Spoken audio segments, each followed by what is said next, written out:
जय सिया राम, प्रणाम, हर हर महादेव। मैं आचार्य रोहितेश आप सभी का स्वागत करता हूं इस वीडियो क्लिप में। आज आप इस वीडियो के माध्यम से जानेंगे सांकेतिक चिन्हों के बारे में। जैसा कि आपने थंबनेल में देखा और डिस्क्रिप्शन के और टाइटल के माध्यम से आपने जाना, तो आज हम इस वीडियो क्लिप के अंतर्गत क्या जानेंगे, सांकेतिक चिन्ह और उनके स्पष्टार्थ।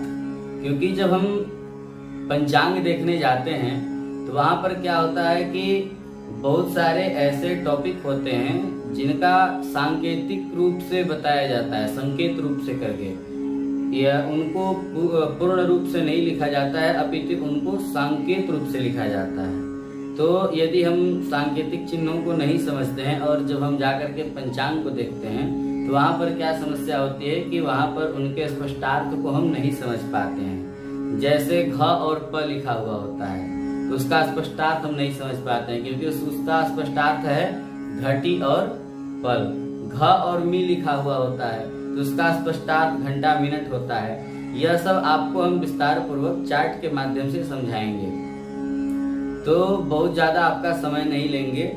बस बहुत ही छोटा सा यह वीडियो है, आपको ध्यान पूर्वक सांकेतिक चिन्हों को समझना है, ताकि आप जो पंचांग देखने का सीख रहे हैं, आप पंचांग देखने की विधि को जान रहे हैं, उसको समझने में आपको और सुगमता प्राप्त हो, सरलता प्राप्त हो, अपितु पंचांग जो आपसे कह रहा हो, पंचांग में जो लिखा हो, वह आप यथावत रूप से समझ पाएं। इसी के लिए एक सांकेतिक चिन्ह के ऊपर आज आप सभी के लिए वीडियो बना रहे हैं। तो आइए सीधे चलते हैं हमारे वीडियो में बने रहने के लिए आप सभी का बहुत बहुत धन्यवाद। यहाँ पर हम सांकेतिक चिन्हों को इस चार्ट के माध्यम से समझने का प्रयास करेंगे।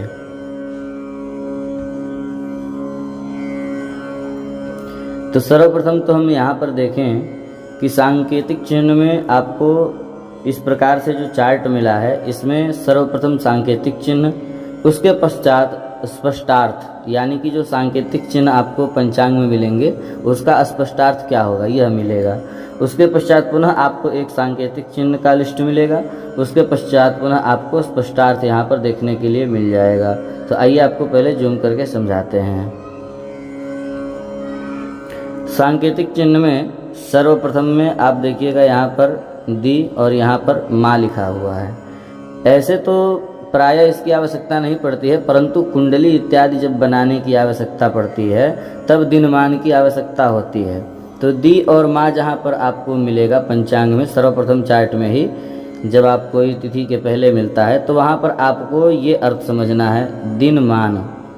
उसके पश्चात आपको कहीं भी पंचांग के अंतर्गत ती लिखा हुआ मिलता है तो आपको उसका स्पष्टार्थ तिथि समझना है। वा लिखा हुआ मिलता है तो आपको उसका स्पष्टार्थ वार समझना है। घ और प एक साथ लिखा हुआ मिलता है तो उसका आपको स्पष्टार्थ घटी और पल समझना है।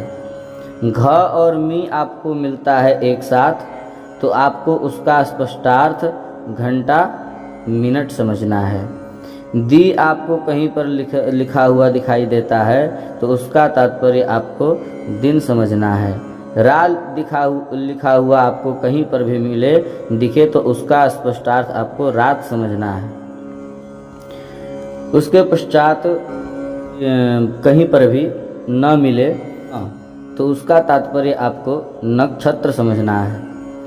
यो जहाँ कहीं भी पंचांग में लिखा हुआ मिले सांकेतिक चिन्ह में, उसका आपको स्पष्टार्थ योग समझना है। क मिलेगा, उसका स्पष्टार्थ आपको करण समझना है। अंग मिलेगा आपको, यह बहुत महत्वपूर्ण है, इसके अनुसार ही हम लोग अधिकता समझते हैं। उसका स्पष्टार्थ अंग्रेजी तारीख समझना है। सौर तारीख, फसली, इन सब की आवश्यकता नहीं पड़ती है। आगे कुछ और सांकेतिक विशेष चिन्ह हैं जिनको आपको समझाते हैं। उसके पश्चात आप सीधे यहाँ आ जाएंगे। आप देख सकते हैं सु और उ, इसका आपको स्पष्टार्थ क्या समझना है, सूर्य उदय। सु और अ, इसका तात्पर्य आपको क्या समझना है, सूर्य अस्त। उ आपको मिले तो क्या समझना है, उपरांत। या मिले तो यावत, यानी कि जब तक। ती और दा एक साथ मिले तो तिथि दान, यानी कि जो तिथि है उसके लिए दान बताया जा रहा है। उसके पश्चात इन सांकेतिक चिन्हों की आपको आवश्यकता पड़ेगी। च और उ, इसका तात्पर्य आपको चंद्र उदय समझना है, और भ आपको मिलेगा तो इसका तात्पर्य भद्रा समझना है। बस इतना ही आपको समझना है। हम आपसे एक छोटा सा निवेदन करेंगे कि आप प्रयास करें कि आपके सामने यह जो चार्ट दिख रहा है आप इसको स्क्रीनशॉट ले लें, और इसके पश्चात इस स्क्रीनशॉट को यदि आप पूर्ण रूप से चाहते हैं कि अच्छे से हमारे मन मस्तिष्क में बैठ जाए तो एक बार आप कॉपी पेन लेंगे और कॉपी पेन पे इसको जैसे ही लिखा हुआ है ठीक इसी प्रकार से लिख करके सांकेतिक चिन्ह और उसका स्पष्टार्थ इस प्रकार से आप समझेंगे। उसके पश्चात जब भी आप पंचांग देखेंगे ये सांकेतिक चिन्ह आपके सामने आएंगे तो आपको समझने में समस्या नहीं होगी।